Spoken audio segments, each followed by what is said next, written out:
మనం technical ఇంటర్వ్యూస్కి attend అయినప్పుడు must and should గా మనల్ని అడిగేటటువంటి క్వశ్చన్ వచ్చి tell me about your project అని చెప్పి. ఈ క్వశ్చన్ కి కరెక్ట్ గా ఎలా ఆన్సర్ చేయాలో తెలియక చాలా మంది ఏం చేస్తారంటే దీన్ని ఒక స్టోరీ లాగా చెప్పేయడమో లేకపోతే కాస్త ఆ పైన టెక్నాలజీస్ అవి చెప్పి విడిచిపెట్టేయడమో జరుగుతుంది. దానివల్ల అది ప్రాపర్ ఆన్సర్ లాగా అనిపించదనమాట. ఎందుకంటే ఇంటర్వ్యూయర్ మీలో చూసేది ఆ స్టోరీ కాదు.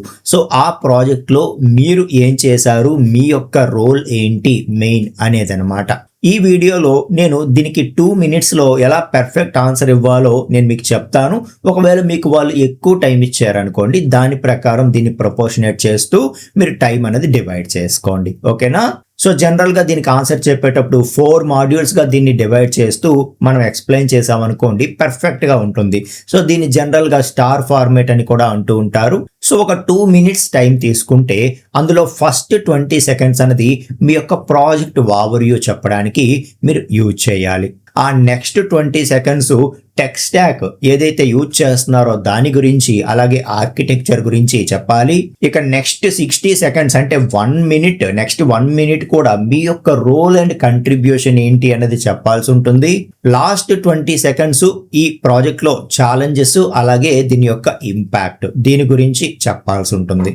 ఫర్ ఎగ్జాంపుల్ మనం ఒక కామర్స్ ప్రాజెక్ట్ తీసుకొని దాన్ని బేస్ చేసుకొని మనం ఎక్స్ప్లెయిన్ చేద్దాం. ఇందులో ఫర్ ఎగ్జాంపుల్ మనం బ్యాక్ ఎండ్ డెవలప్మెంట్ లో involve అయ్యామనుకుందాం.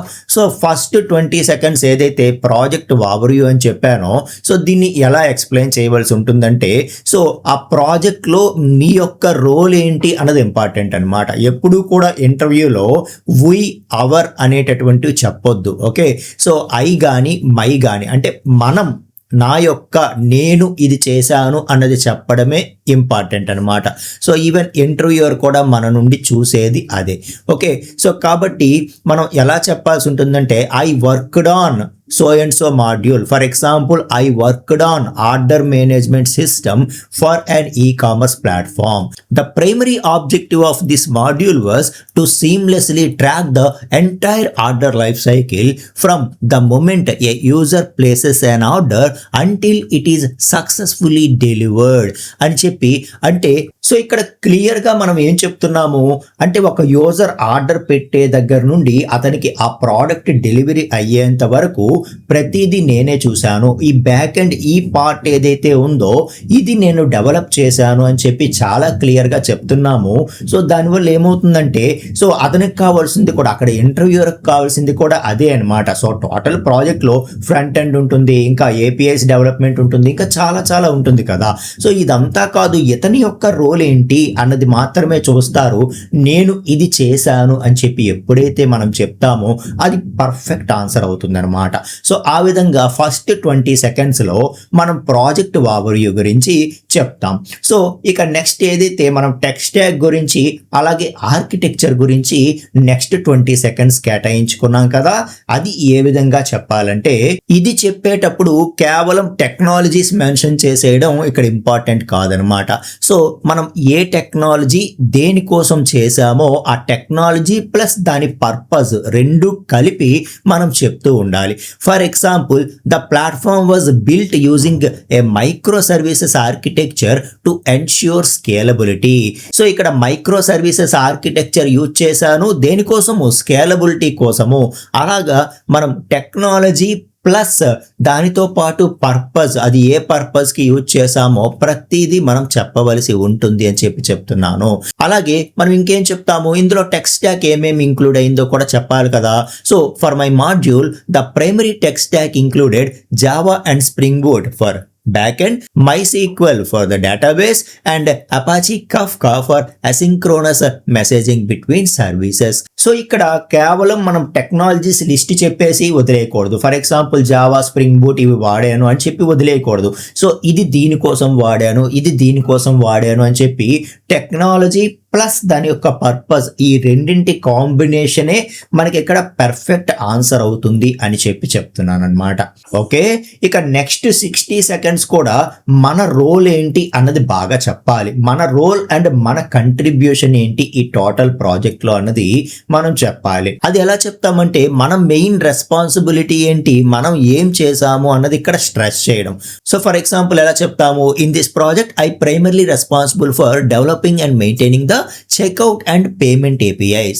I handled the integration with the third-party payment gateway and wrote the core business logic for saving transactional data securely. Additionally, I took the initiative to analyze our existing database operations because we were facing latency issues during peak traffic. So ఈ part లో clear గా మన responsibility ఏంటి, మనం ఏం చేసాము అన్నది చాలా క్లియర్ గా చెప్పడం జరిగింది. దీనివల్ల ఏమవుతుందంటే ఇంకా పర్ఫెక్ట్ గా మన నుండి ఏం కావాలో ఆ ఆన్సర్ ని మనం ఇంటర్వ్యూవర్ కి ఇచ్చినట్టు అవుతుంది అనమాట. ఇక లాస్ట్ ఛాలెంజెస్ అండ్ ఇంపాక్ట్. దీనిలో మనం చెప్పాల్సింది ఏంటంటే ఈ ప్రాజెక్ట్ చేస్తున్నప్పుడు మనం ఏమేం ఛాలెంజెస్ ఫేస్ చేసాము అండ్ ఈ ప్రాజెక్ట్ అనేది ఎలాంటి ఇంపాక్ట్ చూపిస్తుంది, అంటే ఏ ప్రాబ్లమ్ ఇది సాల్వ్ చేసింది, ఎంత రిజల్ట్, దీని తాలూకా రిజల్ట్ గురించి మాట్లాడటం. For example, I identified and optimized several complex legacy SQL queries and implemented proper database indexing. As a result, we reduced the database response time by almost 30%, which significantly improved the overall system performance and users checkout experience. So, ఇందులో చాలా clear గా మనం ఏం చెప్తున్నాము, నేను ఈ problems ని identify చేశాను, దీన్ని ఈ విధంగా సాల్వ్ చేశాను, దాని వల్ల రిజల్ట్ ఏమైంది అంటే సో డేటాబేస్ రెస్పాన్స్ టైం అనేది బాగా ఇంప్రూవ్ అయ్యింది అన్నది ఆ రిజల్ట్ కూడా మనం ఇక్కడ చెప్తున్నాం. సో చూసారు కదా, ఈ విధంగా మనం ఏం చేస్తామంటే ప్రాపర్ వేలో ప్రతిదీ కూడా ఆర్గనైజ్డ్ గా ఎక్స్ప్లెయిన్ చేస్తూ పర్ఫెక్ట్ ఆన్సర్ అనేది ఇక్కడ మనం ఇవ్వడం జరిగింది. సో మీరు ఏ ప్రాజెక్ట్ అయినా సరే ఈ విధంగానే డివైడ్ చేసుకుంటూ ముందుకు వెళ్తే అది ఖచ్చితంగా ఇంప్రెసివ్ గా ఉంటుంది. మీరు ఇంటర్వ్యూ క్లియర్ చేయడానికి ఇది ఖచ్చితంగా హెల్ప్ చేస్తుంది అనమాట. ఓకేనా, ఈ వీడియో మీకు హెల్ప్ఫుల్ అయితే వీడియోకి ఒక లైక్ ఇవ్వండి. అలాగే మీ ఫ్రెండ్స్ అందరితో కూడా ఈ వీడియో షేర్ చేయండి, వాళ్ళకి కూడా ఇది ఖచ్చితంగా యూస్ఫుల్ గా ఉంటుంది. ఓకే, సో నెక్స్ట్ వీడియోలో మనం మరొక యూస్ఫుల్ టాపిక్ తో కలుసుకుందాం friends. Thank you so much అండి.